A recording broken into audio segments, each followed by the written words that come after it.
A stack of plain white bread sat on a kitchen table in a quiet house where nobody rushed anymore. It lasted longer than it should have, not because it stayed fresh, but because every slice had a purpose. One became cinnamon toast at 6:10 in the evening. Another turned into something sweet with just butter and sugar. Some nights it was the only thing between a person and going to bed hungry.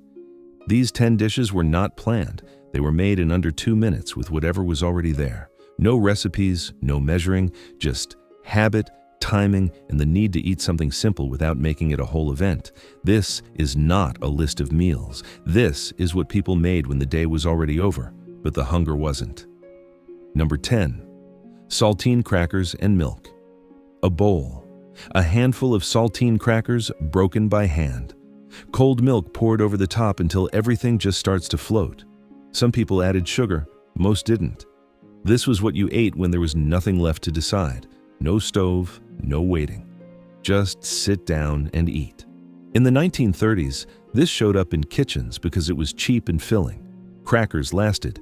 Milk was already in the house. Together, they turned into something soft enough to eat slowly, even if your teeth weren't what they used to be. For someone living alone, this wasn't breakfast or dinner. It was what you made late at night when the house was quiet and you didn't feel like cooking for one. The crackers softened. The milk got a little thick. And for a few minutes, that bowl did exactly what it needed to do. Number 9. Cinnamon toast, 1 slice of bread. Butter spread all the way to the edges. A shake of cinnamon, a light layer of sugar, under the broiler for a minute or two until the top starts to bubble and turn brown. That was it. This showed up in kitchens for decades because it didn't ask much from you. No recipe to remember, no cleanup to think about, just bread, heat, and something sweet.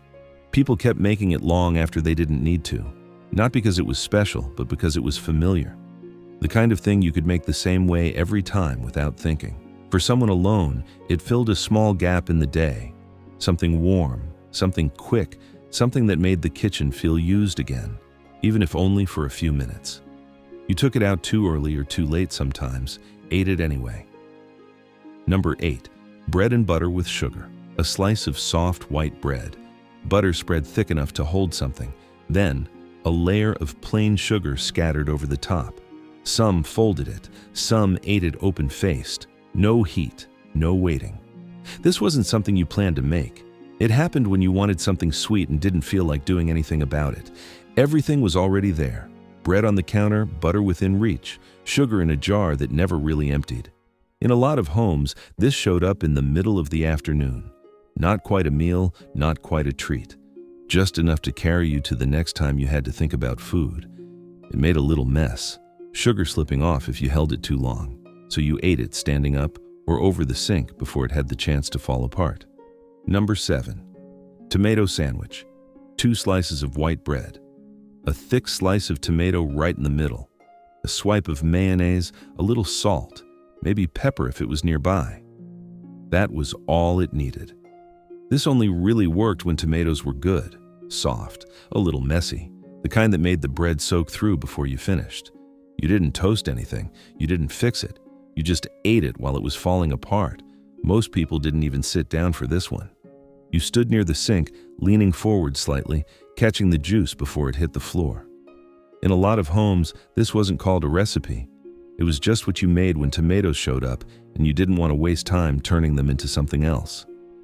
Did you ever eat one like that, standing at the counter, trying not to let it drip everywhere? Number 6. Peanut butter crackers. 2 saltine crackers. Peanut butter spread in the middle, pressed together just enough so it doesn't crack. That's it. This wasn't something you made once. It was something you made over and over without thinking. Same motion every time. Open the jar, spread, close, eat. It showed up everywhere. Kitchen tables, bedside plates, even folded in a napkin for later. You didn't need to prepare for it. You just needed to be a little hungry. For a lot of people, this was the gap filler. Not a meal, not a snack you talked about. Just something that kept you going until the next time you had to decide what to eat. And most of the time, you didn't stop at one. Number 5. Canned salmon on crackers. Open the can. Drain it if you feel like it. Mash it with a fork right there in the tin or in a small bowl. Maybe a little mayonnaise if it's nearby. Then spread it across a few crackers. That's all it took. This was the kind of food that stayed in the pantry for a reason. It didn't go bad. It didn't need planning. When you opened it, you already knew what you were getting. It was quiet food. No cooking sounds, no smell filling the house, just a fork, a few crackers, and something with enough weight to feel like you actually ate. For a lot of people, this replaced meals more often than they admitted. It was easier than starting from scratch. Did your family keep cans like this in the cupboard all the time, just in case? Number 4. Toast with bacon grease and salt. A slice of bread into the toaster. While it's still hot, a spoonful of bacon grease spread across the top. A pinch of salt, even though it didn't really need it. That was enough. The grease came from a jar that stayed by the stove. It wasn't labeled. It didn't have to be. Everyone in the house knew what it was and why it was there. This wasn't made every day. It showed up after something else had already been cooked, a way to use what was left without calling it leftovers. The toast softened almost immediately. The grease melted in. It tasted heavier than it looked. Some people grew up with that jar always sitting there. Others never saw it once. Did your kitchen ever have a jar like that by the stove, or was that something you only heard about later? Number 3. Rice and milk with sugar. Leftover rice, cold, straight from the pot, into a bowl, milk poured over until it barely covers it, a spoon of sugar stirred in, no reheating, no fixing.